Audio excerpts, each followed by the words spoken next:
Eileen, quelle surprise! Je suis tellement contente de vous voir. Et qu'est-ce qui vous amène à Paris? J'ai eu un problème à Londres. Un problème? Oui. Quel genre de problème?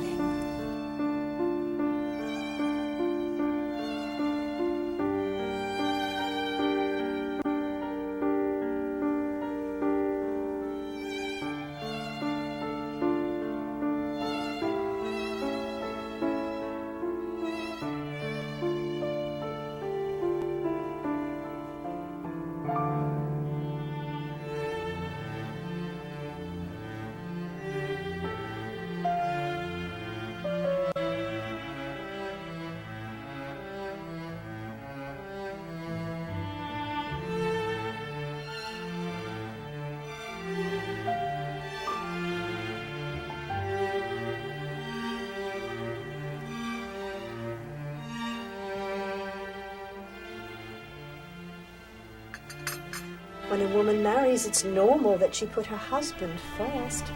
Things change when you marry. You'll see when you marry. No, because I will never marry. Why, of course you will.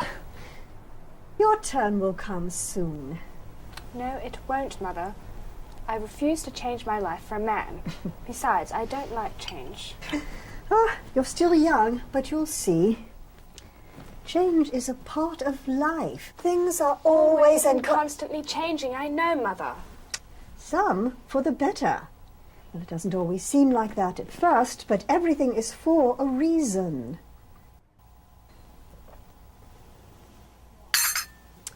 Well, he's a charming young man. Good day, Miss Cubbo. Good day, Mr. Summers. I have a confession to make. Your mother gave me permission to keep her daughter company. Well, do take a seat then. Thank you, Miss Cubbo.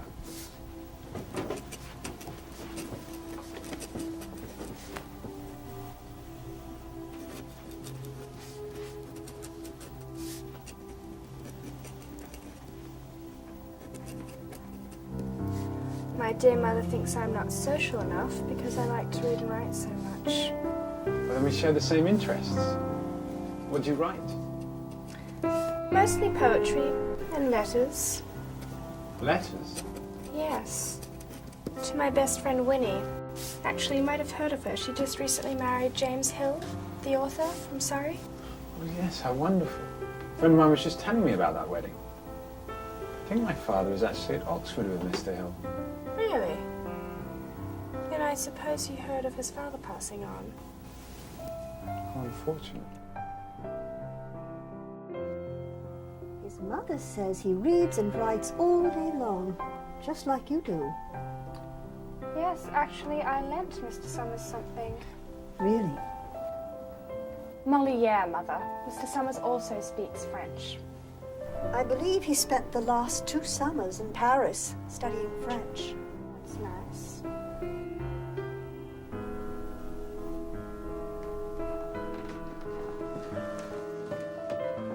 really are very lovely. Here's a taste of things to come.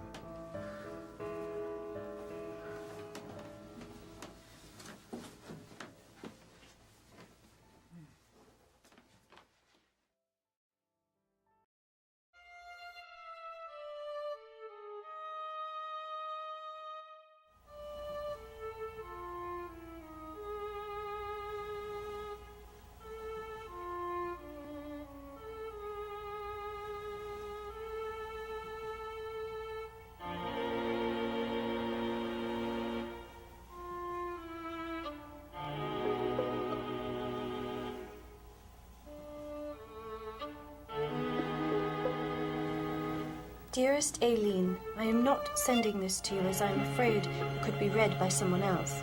I'll slip it into one of your favorite books and know that only your eyes will find it. I'm not going to be able to write to you for a while, or perhaps ever again. The real reason for my sudden departure is not due to the passing of James's father. He has not passed away. James learnt of my infidelity to him at Barton. I'm very sorry to have to tell you that he has also discovered the details of your relationship with Sir Edward Spencer. I believe he may have given him this information after you rejected his proposal. In order to save our good names, I have had to come to an agreement with James. I have promised to marry him and never to return to London alone, nor to ever have any more contact with you. In exchange, he has promised to never reveal a word. I will miss you, my dear friend. If I never see you again, I must have you know that I will never forget you. Your dearest friend, Winnie.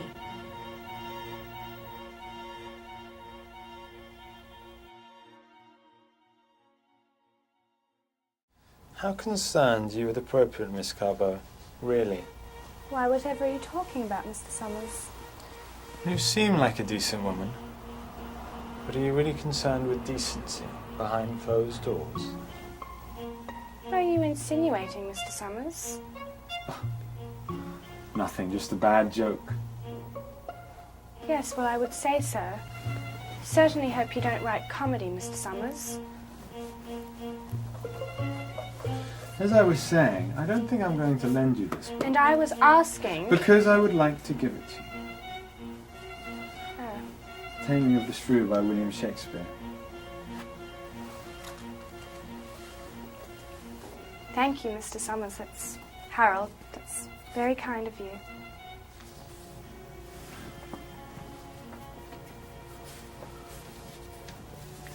Would you care for a breath of fresh air? Perhaps a chance to see the first spring bloom? Well, perhaps not now. It's just barely stopped raining. Well, it merely makes it more of an adventure. Well, Mr. Summers, perhaps when you're 10, but not at our age, just wouldn't be appropriate.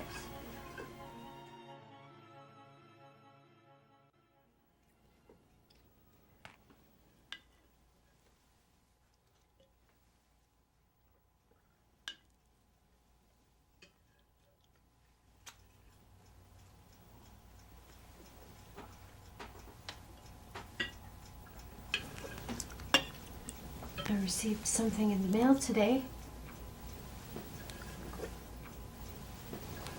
An invitation to the Royal Theatre Ball. Well, that's nice.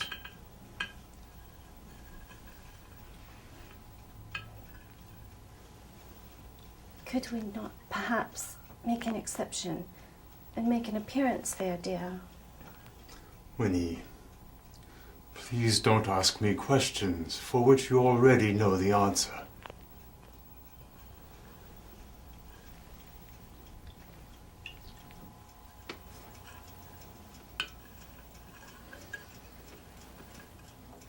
It's just that the Fergusons have been so good to us. They did introduce us. They might think it rude if we don't make an appearance. After all, I don't want to hear anything else about this. And anything that comes in the mail comes to me first. Or do I have to tell Kate that?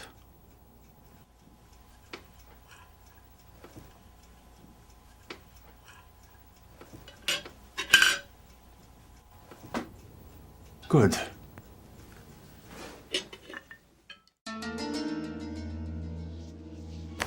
Doing, Mr. Summers? So do you like fun and adventure, I mean? Take me for... For who you are? What do you mean?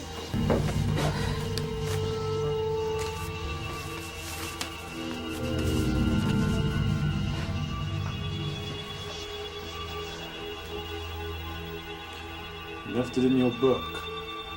The Bourgeois Gentilhomme. Daily read someone's letters. It wasn't addressed.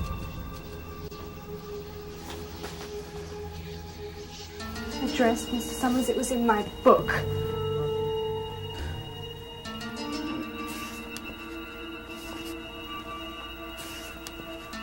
So now I know your secrets. Listen, I'm sure we can work something out. What are you insinuating? An arrangement? Like the one your best friend has with her husband? Suggesting that I should marry you. Or if you prefer to remain the independent woman you have spoken of, We can come to an arrangement like the one you had with Sir Edward Spencer, was it?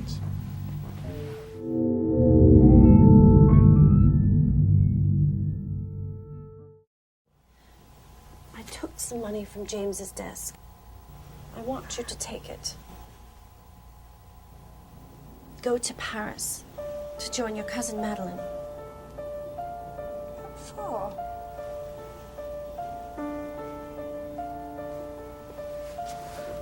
If Mother and Father discover.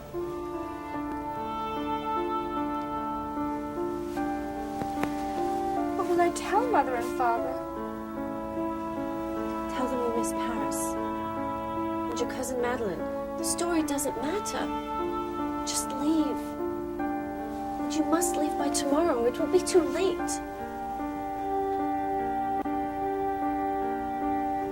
Winnie. We might never see each other again. We might never see each other again. We will. But what if we can't see We'll each see other each again? other again. It might be possible if you're in Paris.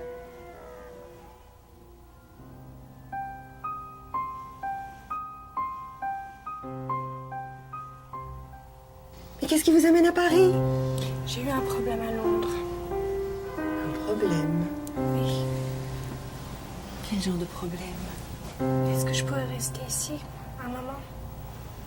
Bien sûr, aussi longtemps que vous voudrez. Mais que se passe-t-il? Winnie, elle a eu des problèmes et à cause de ça, je peux plus la voir. Vous vous êtes disputé? Non, c'est pas disputé. Je sais plus comment je vais pouvoir la voir. Je sais plus.